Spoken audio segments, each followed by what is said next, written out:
dan tentunya seluruh rekan-rekan media.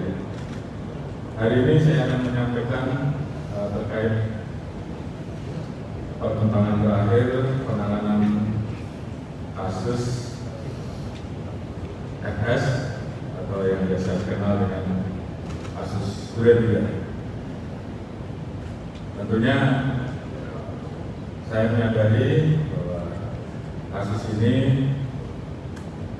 menyita perhatian publik yang sangat luar biasa dan tentunya juga berdampak terhadap kepercayaan publik terhadap institusi polri. Oleh karena itu, sesuai dengan komitmen kami untuk memproses secara tegas, transparan, tidak pandang bulu, tidak ada yang ditutup-tutupi, sesuai dengan apa yang menjadi perintah dari Bapak Presiden. Kami dan Dinsus telah melakukan kerja keras untuk mengungkap kasus ini. Kurang lebih hampir 2,5 bulan kasus ini berjalan dan alhamdulillah hari Rabu kemarin dari Kejaksaan Agung telah mengeluarkan P21 yang artinya proses penanganan kasus yang tersangka dan barang bukti kejaksaan yang akan kita laksanakan antara hari Senin ataupun hari Rabu. Kemudian terkait dengan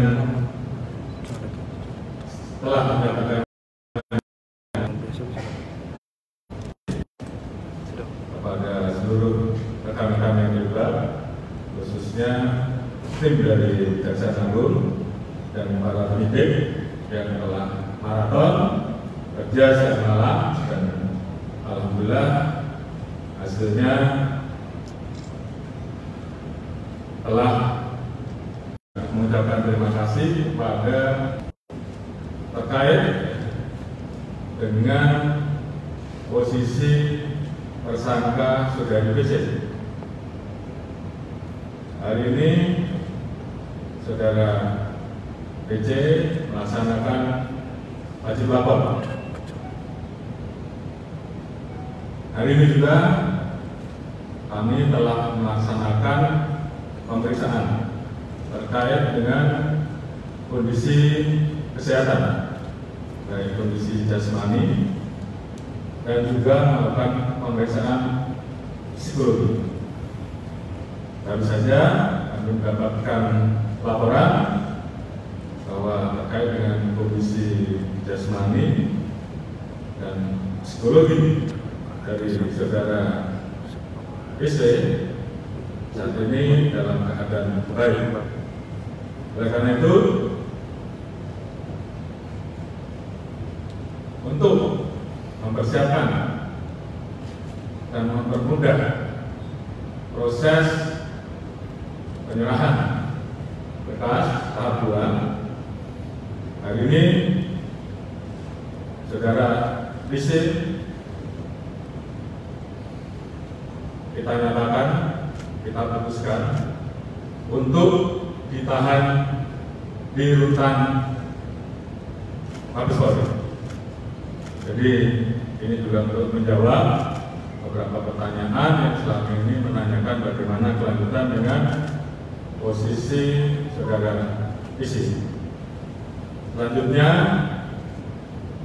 kami akan terus melanjutkan komitmen kami untuk menuntaskan kasus yang ada, termasuk saat ini selain yang kita proses baik pembunuhan berencana, kemudian obstruction, saat ini juga kita terus memproses yang melanggar kode etik. 5 orang sudah kita PDK, kemudian yang lain emosi dan juga patsus, dan proses saat ini juga masih terus berlangsung untuk menuntaskan sisanya. Tentunya ini bagian dari komitmen kami untuk bersungguh-sungguh menuntaskan penanganan kasus ini. Sebagai komitmen bahwa Polri melakukan ini secara tegas tanpa pandang bulu untuk memperbaiki kepercayaan masyarakat terhadap Polri. Terkait dengan status FS, beberapa waktu yang lalu kita sudah mengirimkan surat terkait dengan penolakan banding yang bersangkutan untuk proses PPDH, dan barusan kami sudah mendapatkan informasi bahwa keputusan PPDH dari istana, dari Sekjen Pres yang kami sudah hubungi, sudah dikeluarkan. Oleh karena itu status FS tentunya secara resmi saat ini sudah tidak menjadi anggota Polri. Kemudian ke depan tentunya ini menjadi komitmen kami, karena kami sadar bahwa dampak dari kasus ini betul-betul mengerus kepercayaan publik terhadap Polri. Oleh karena itu kami semua jajaran berkomitmen tentunya untuk melakukan langkah-langkah perbaikan dan evaluasi. Perbaikan di bidang struktural, perbaikan di bidang instrumental, dan tentunya yang paling utama adalah perbaikan di bidang kultural. Saat ini kami terus melakukan upaya-upaya untuk bisa lebih aspiratif dalam menerima keluhan dan pengaduan masyarakat. Humas Presisi dan Propam Presisi saat ini membuka ruang meningkatkan layanan interaktif sehingga masyarakat bisa langsung menyampaikan keluhan, dan saya minta untuk betul-betul bisa direspon sehingga apa yang menjadi keluhan masyarakat khususnya para pencari keadilan bisa direspon secara cepat. Ini bagian dari komitmen kami. Dan terhadap pelanggaran yang kami temui di lapangan di depan pasti ada perubahan. Dan ini bagian dari komitmen kami untuk membenahi institusi Polri, peningkatan kualitas layanan terkait dengan tugas pokok kami, baik di dalam hal Kamtibmas, dalam penegakan hukum tentunya akan kita tingkatkan. Demikian juga tugas-tugas kami dalam mengawal agenda-agenda besar pemerintah. Baik dalam waktu dekat ini kita akan menghadapi presidensi dan juga beberapa event internasional yang lain. Kita juga sudah masuk di tahun politik yang tentunya memerlukan kerja keras dan kerja ekstra dari seluruh jajaran kami. Dan tentunya kami berpesan kepada seluruh anggota terus semangat melaksanakan tugas untuk mewujudkan Polri yang tegas, humanis, berwibawa, dekat dan mencintai masyarakat. Dan saya minta apabila ada anggota yang melakukan pelanggaran-pelanggaran yang tidak sesuai dengan harapan dengan masyarakat, silakan dilaporkan dan kami akan lakukan langkah-langkah. Jadi itu yang bisa kami sampaikan sebagai update terkait dengan perkembangan penanganan rangkaian kasus FS atau kasus 93. Demikian, terima kasih. Wassalamualaikum warahmatullahi wabarakatuh. Ada pertanyaan? Ada nih?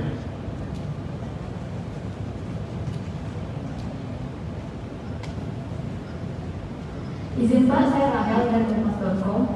Saya mau nanya beberapa hal terkait penanganan kasus FS ini. Pertama itu terkait di awal-awal kan ada informasi soal keterlibatan 3 Kapolda yang Pak yang diduga terlibat ikut menutupi kasus ini. Nah mungkin apa sudah diusut dan gimana hasilnya saat ini. Lalu yang kedua terkait temuan dugaan soal konsorsium 303 Pak, itu kan juga ramai menjadi perbincangan.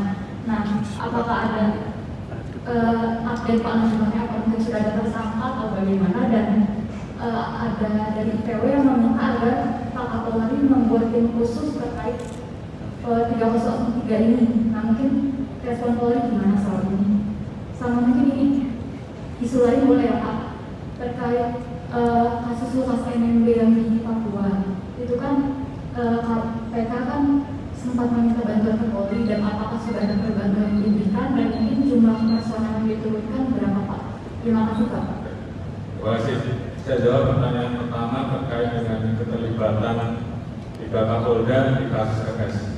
Tim Propam, tim itu sudah memeriksa dan ditemukan sampai saat ini kesimpulannya tidak ada keterkaitan dengan skenario kasus RS. Jadi ini supaya tidak menjadi jelas dan tidak menjadi polemik. Kemudian yang kedua terkait dengan kasus konsorsium kemudian ini juga perlu saya sampaikan kepada rekan-rekan bahwa kepolisian di tahun 2022 kita terus melaksanakan kegiatan pemberantasan perjudian, baik judi yang namanya judi online maupun judi konvensional. Ini saya sampaikan sekalian, kurang lebih ada 2049 kasus yang terdiri dari 3.296 tersangka, di mana untuk judi konvensional 1.408 kasus dengan 2.369 tersangka, sementara untuk judi online sebesar 641 kasus dan 927 tersangka. Khusus bulan Juli sampai dengan sekarang 2.236 kasus kita tangani dari 3.748 tersangka. Khusus untuk judi online 1.125 kasus terdiri dari 1.516 tersangka. Terdiri dari pemain 1.446 yang terkait dengan penyelenggaraan, baik mulai dari customer service, pegawai, pemilik web, kemudian penyedia layanan web, kurang lebih 977 tersangka. Tentunya kami tidak berhenti sampai di situ, karena kemudian juga muncul isu adanya konsorsium. Kami telah membentuk tim gabungan bersama-sama dengan PPATK untuk melakukan analisa terhadap transaksi keuangan yang diduga ada kaitannya dengan perjudian. Saat ini ada yang sedang kita analisa, ada 329 rekening, 202 rekening saat ini sudah kita blokir. 10 orang tersangka berstatus DPO dan diduga terlibat dengan kelompok judi online kelas atas. 4 kita cekal dengan inisial TN, L, KK, FM, A, dan K. 6 teridentifikasi berada di luar negeri. IT, TS, TA, B, KA, H, J, AB. Saat ini kami telah membentuk tim khusus terdiri dari Bareskrim, Polda terkait, Binter, untuk melakukan berbagai macam upaya. Upaya pertama adalah untuk mencari buron yang saat ini sedang berada di luar negeri dengan membuat red notice. Upaya kedua, kami mencoba melakukan pendekatan dengan skema polis ke polis. Kami menunjukkan saat ini anggota kami 5 negara, dan tentunya kami sedang menunggu hasilnya dan bisa membawa buron kelas atas tersebut untuk dibawa kembali ke dalam negeri. Negara yang mana saja mungkin sementara ini saya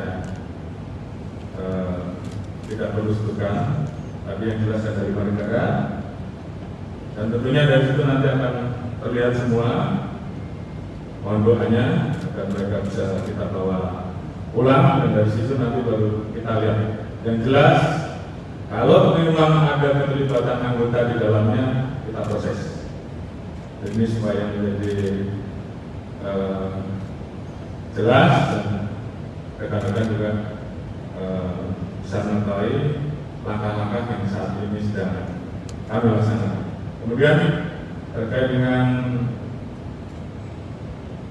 kasus Lukas NMB, kami telah menyiapkan 1.800 personil di Papua, dan kami siap untuk membackup apabila memang KPK meminta.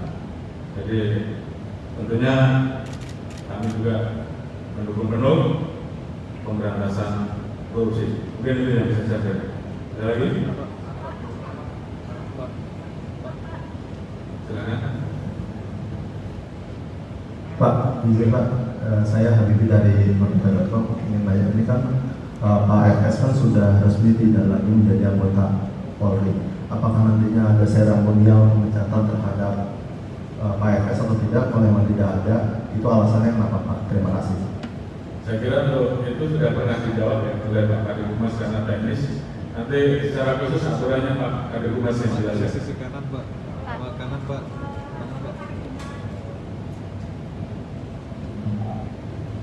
Bu Pece sekarang kan ditahan Pak, terkait dengan sel dari Bu Pece. Saya ada di luar sini, terkait dengan hal tersebut, apakah ada laporan khusus kepada Bu Pece terkait dengan sel tersebut? Kemudian yang kedua, pertanyaannya adalah bagaimana respon dari Polri terkait dengan penggunaan private jet oleh Brigjen Polda Kurniawan? Baik, saya kira untuk standar penanganan rutan yang diberikan kepada saudari BC, saya kira sama dengan yang lain yang ditentukan, apakah di Barreskrim ataukah di rutan Brimob, namun saya kira standarnya bersamaan. Dan kemudian untuk selanjutnya nanti setelah penyerahan tahap kedua tentunya akan diputuskan oleh kejaksaan akan ditahan di mana, karena itu sudah menjadi kewenangan kejaksaan. Kemudian terkait dengan isu private jet, saat ini Propam sedang melakukan pemeriksaan bersama-sama tipikor. Jadi nanti akan kita telusuri apa dan dari mana asal uang untuk membayar private jet. Pemeriksaan saat ini sedang kita lakukan terhadap penyelenggara, PT penyelenggara dan PT yang melakukan penyewaan. Nanti akan dilengkapi. Terima kasih. Terima kasih. Saya Rama dari Radio Sinta. Sebelumnya kita ucapkan selamat kepada Polri yang akhirnya kasusnya sudah masuk ke tahap sementara ke penyerahan berkas. Pertama, yang saya ingin sampaikan ini mengenai lebih ke impact, bahwa publik berharap banyak selain Polri juga bisa mengungkap kasus ini, juga Polri bisa mengambil semacam pesan pembelajaran dari kasus ini. Dan tadi Bapak sudah menyampaikan salah satunya evaluasi yang dilakukan Polri adalah bagaimana melakukan perubahan terhadap kultur di Polri. Nah, pertanyaan saya soal itu pertamanya, perubahan kultur ini nanti akan dirampung atau dijabarkan di dalam bentuk apa? Apa? Itu satu. Kedua, poin yang paling signifikan atau menonjol yang dalam perubahan kultural itu apa Pak? Terima kasih. Baik, saya kira perubahan program transformasi menuju Polri yang presisi itu di dalamnya sebenarnya sudah mengatur tentang reformasi kultural, bagaimana menanamkan nilai-nilai yang ada di dalam Tribrata dan Catur Prasetya dan juga tentunya pendekatan religi yang saat ini terus kita tingkatkan. Dan itu selalu saya sampaikan berulang-ulang. Dan kemudian juga ada perkab yang mengatur mengenai pengawasan melekat sehingga kemudian bisa saling mengingatkan. Ini juga tentunya sudah saya sampaikan berulang-ulang. Namun demikian, kalau proses itu tetap dilanggar, maka ya kita berikan punishment sehingga kemudian menjadi keseimbangan mana yang berbuat baik dan layak diberikan penghargaan yang kemudian bekerja kerasnya, prestasinya, dan mana yang harus kita proses karena yang bersangkutan melanggar dan itu membuat organisasi berorganisasi kami yang lebih aspiratif terhadap masyarakat, dan saya minta tolong kami diawasi, berikan kami masukan terhadap hal-hal yang masih kurang, dan itu menjadi evaluasi kami untuk kami perbaiki. Yang jelas kami tentunya ingin menjadi institusi dengan update informasi terbaru dari Propam yang jelas, tapi itu sudah menjadi bagian yang harus kita tuntaskan karena ada 35 yang harus kita tuntaskan, dan saya kira ini menjadi komitmen kami. Isinya akan kita sampaikan kepada publik, kita transparan, dan itu sebagai bentuk ketegasan kami untuk memperbaiki dan mereformasi institusi Polri. Dan